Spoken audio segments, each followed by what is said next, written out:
Nesse nosso segundo vídeo a gente vai ver como que a gente faz para calcular aquele símbolo que nós vimos na última aula, a integral.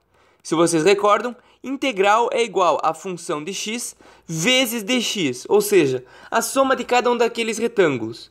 Essa ferramenta foi desenvolvida para começar a calcular a área de superfícies curvas, ou seja, até uns 300, 400 anos atrás, era muito escroto tu calcular a área, por exemplo, como é que tu calcula a área embaixo da função seno? Como é que tu vai calcular essa área daqui? Isso era uma coisa que tinha que usar uma manipulação algébrica terrível. E apenas pessoas assim, que eram consideradas geniais para a época eram capazes de resolver.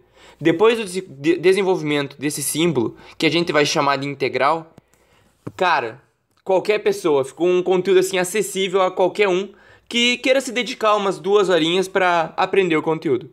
E é esse tempo que a gente vai dedicar agora, beleza? Seguinte. A coisa mais importante que vocês vão ver agora, que eu vou falar pra vocês, e que a gente vai chamar com uma cor mais elegante, esse verdinho aqui é bacana, teorema, tá?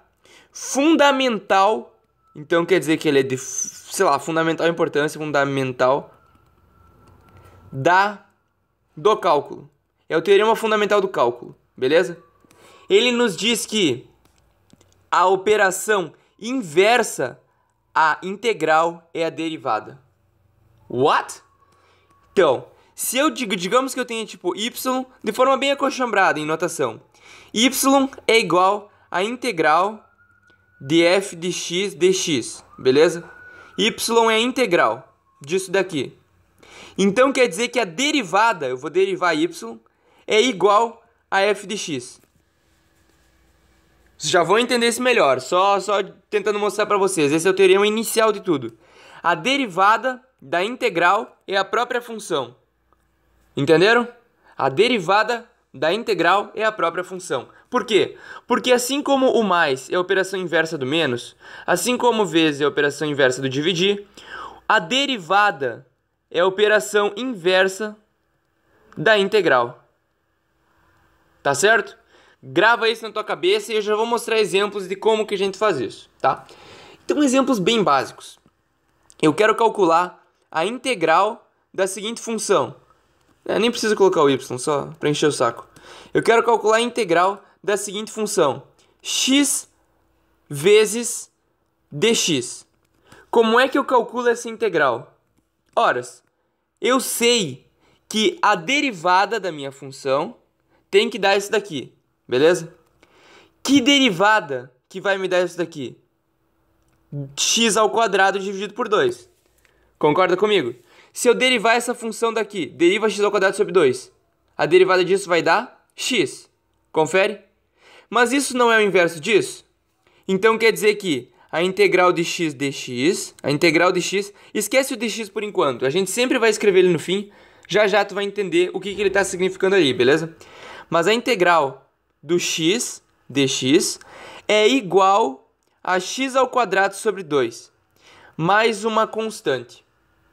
Tá certo? Vamos com calma que agora é importante que vocês compreendam. Sempre que a gente for querer calcular uma derivada, uma integral, a gente tem que achar alguma expressão tal que essa expressão, a derivada dela, dê integral. Então a gente faz o processo inverso. A gente não calcula a integral. A gente acha uma função que se tu derivar ela, vai dar o valor da tua integral. Tá certo? Por que a gente faz isso? Aqui é outra coisa importantíssima que tu tem que ter em mente desde esse começo. Não existe, esse é o símbolo, não existe, nenhum método simples para calcular integral. Não existe integral não, não existe nenhum método para calcular integral. Calcular integral. Tem o método de Riemann, que é escrotamente escroto. É muito mais fácil tu fazer desse jeito, tá? Do que fazer do método de Riemann, que é uma coisa desnecessária, bem matemática. Beleza? Então, o que eu quero dizer pra vocês? A gente sempre que for querer calcular, a gente vai ter que primeiro ficar procurando uma derivada. Então, derivar é uma operação simples. Tu sabe derivar. Tu tem as regras de derivação que a gente passou e tu deriva qualquer função, qualquer expressão. Agora, tu não consegue integrar qualquer função. Tem muitos casos na qual é bem escroto tu conseguir fazer uma integral. Entenderam? Então, o que a gente vai ter que fazer? aprender algumas ferramentas que vão nos auxiliar, beleza? Nesse começo vai parecer bem carteado, vai parecer que eu tô jogando tudo, mas ao longo do tempo vocês vão ir pegando, tá? Só essas dicas iniciais pra vocês. Seguinte, a gente calcula essa primeira integral, confere? Mas tu deve estar ficando com uma dúvida. Por que diabos tem esse c depois?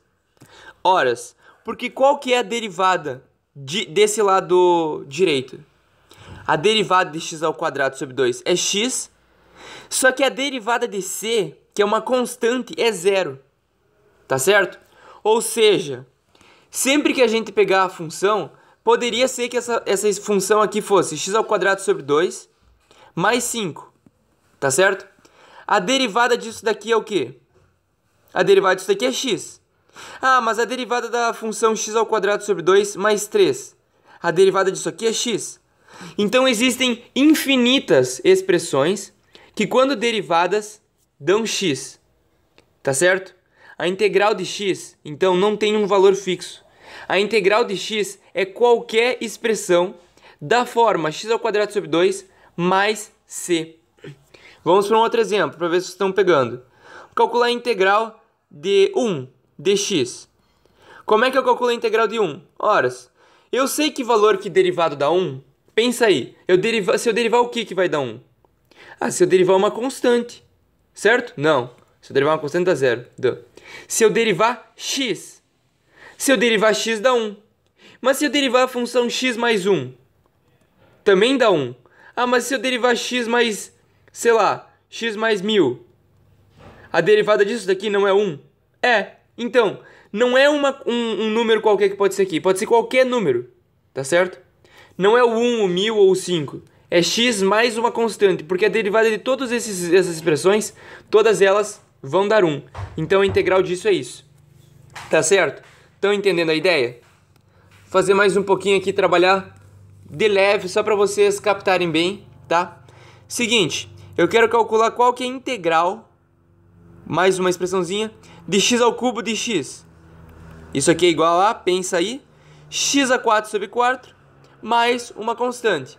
Porque se eu derivar isso, vai dar x ao cubo. Integral de x mais 1 dx é igual ao quê? Ah, isso aqui vai dar x ao quadrado. Tu pode dividir, tá?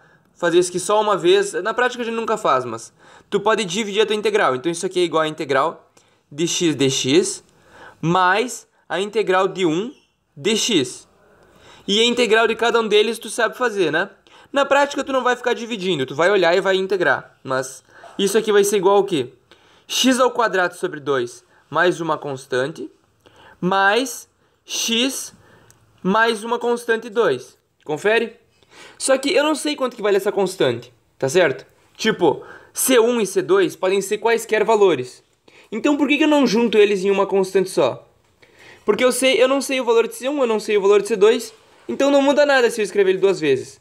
Eu vou dizer, nesse caso, que C1 mais C2 é igual a C. A gente sempre faz isso. Sempre que tu acha muitas constantes, bota tudo na mesma coisa, entendeu? Porque se C1 fosse 3 mais 5 e tu quisesse uma constante 8, não muda se tu tiver duas constantes dizendo isso ou se tiver só uma constante dizendo isso. Porque a gente não sabe qual é o valor da constante e, por enquanto, a gente não quer descobrir qual que é. Então joga tudo junto, beleza? Essa integral, então, é x ao quadrado sobre 2 mais x mais uma constante qualquer. Tá certo, pessoal? Essa é a ideia que vocês vão ter que ter em mente sempre que vocês vão calcular uma integral. Depois a gente vai começar a ver muitas regrinhas interessantes, na próxima aula a gente começa com isso, mas tenta se fixar, brinca um pouquinho, tenta entender que o que nós estamos fazendo aqui, nessa questão, por exemplo, é o seguinte: nós estamos pegando o gráfico da função x mais 1, ou seja, isso aqui seria como se fosse um y igual a x mais 1, né? E aí tu traça normal. Esse é o teu gráfico. Mas eu quero saber qual que é a área sobre esse gráfico daqui, entendeu? Eu quero calcular qual que é a área disso daqui, ó. Essa área. Então o que a gente está fazendo? Pega a função, isso aqui é o f de x, nesse ponto, vezes o dx. Então eu pego o dx e multiplica pela função nesse ponto. Depois vezes esse ponto, vezes esse ponto, vezes esse ponto. Estamos fazendo somatório de todos os retângulozinhos que estão abaixo dessa função. Depois a gente já vê como é que a gente vai calcular isso de forma mais interessante. Valeu, galera, e continue assistindo as aulas para se desenvolver imensamente no cálculo, o conteúdo mais importante que tem de assuntos universitários em geral. Valeu, galera!